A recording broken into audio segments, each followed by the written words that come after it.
You've been labeled the female Andrew Tate, right? So I actually personally think that's sort of a convenient analogy. It's easy. He stands for one thing. All right, there's the woman that does this. You know, I don't see many similarities between you and Andrew Tate, literally, other than maybe the traditional role of a woman.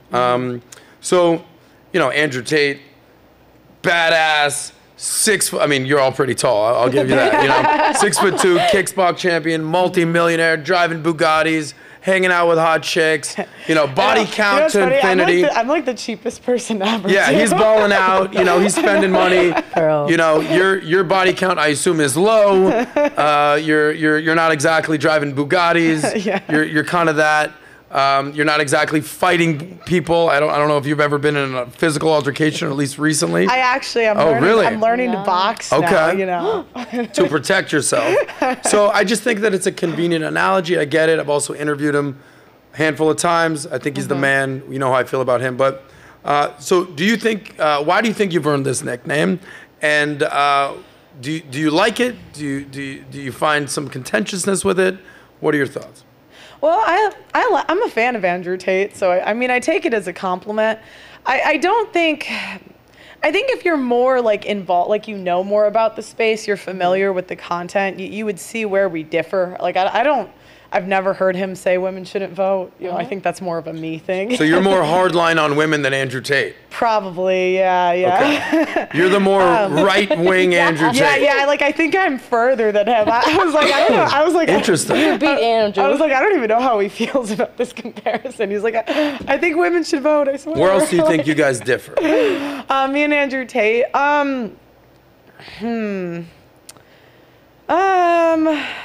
I don't really know. Most things I agree with him on, but I would say I've never heard him say women shouldn't vote. I would argue that marriage is a bad deal for men in 2023, and I've heard him kind of flip-flop on that. Yes, we love that. I've heard him go back and forth, so...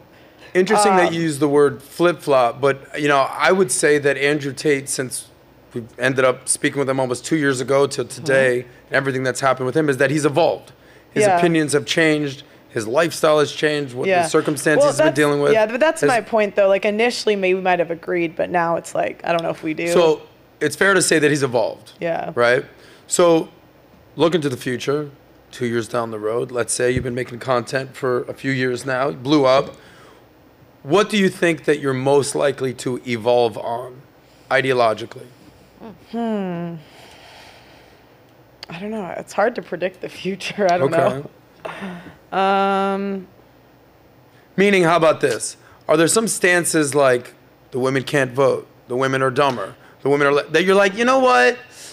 There could be an argument made that No, because I've always said there's exceptions. Like I've always they never clip this part, but I'll always say there's exceptions. Like you're telling me Ivanka Trump is not better at business than the average man, a woman raised by the president. You know, there's always been exceptions in history. There's always been high IQ women, but they don't make the rule. And I think generally, the statements like that you're talking about now, no, I think I don't see those. Pretty firm on where you're at. Yeah. But, you know, I'll always change my mind with new information. And I really would like to find something that women are better at. So I'm just waiting. Okay. Yeah. What do you think Andrew Tate has evolved in the most? We've covered Andrew Tate a lot. What's your opinion? I mean, I think he's a person who is a strong voice. He's a good influence. I think he's also giving advice through life experience. You know, you kind of see him kind of change perspectives in certain areas, but that comes with, you know, different perspectives. You know, he was in a prison cell. Like, you don't know what goes through your mind during those times, and maybe you value different things. So I can admire that he's firm in some things, but I can also admire, like, new information, as you may refer to. He adjusts and shares his experience. I think that's also keeps that authentic human person. You know, it keeps them like what's the word I'm looking for? Humanism. Keeping it real. Keeping it real. I will say one thing. I actually said this to Sneeko over a year ago when he came on the podcast. I said, whatever beliefs you have now, just be prepared for things to evolve. Sneeko was, I think, 24, 25 at the time. As you get older, I think you're 26. Your birthday's coming up in November, I want to say. Oh, happy birthday. You're going to be 27. this is in general, it's not even directed towards you, in general, your beliefs should evolve. Meaning they could get more, you could double down on your beliefs even more. No, I actually firmly believe this and I'm going way deeper on it. Or it's like, you know what? I was kind of wrong about that. Let me evolve a little bit. But the whole purpose of life is improving, evolving, reflecting, maybe saying, you know what, I could have done that better. You know, given a second chance, I would do this.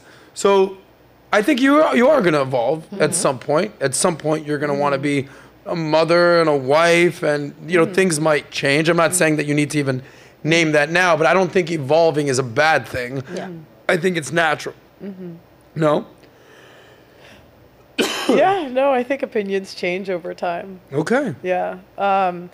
But no, I think what you're going to see, if we're talking about the marriage issue evolving on that, you're going to still see the wealthy get married like that. I just see it disappearing from the middle class. And you think it's more likely to disappear from the middle class? Yeah, regardless of what I say, to be honest. That's what you're seeing. But yeah, that's what the numbers reflect. Richer men are married at a higher rate, so I think you're going to see it disappear from the middle we class. Want prenup.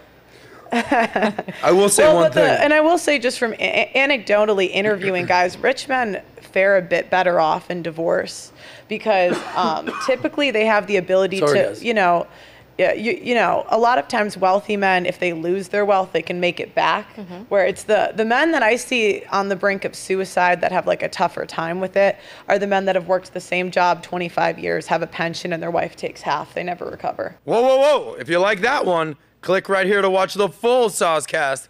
And don't forget to subscribe to the channel.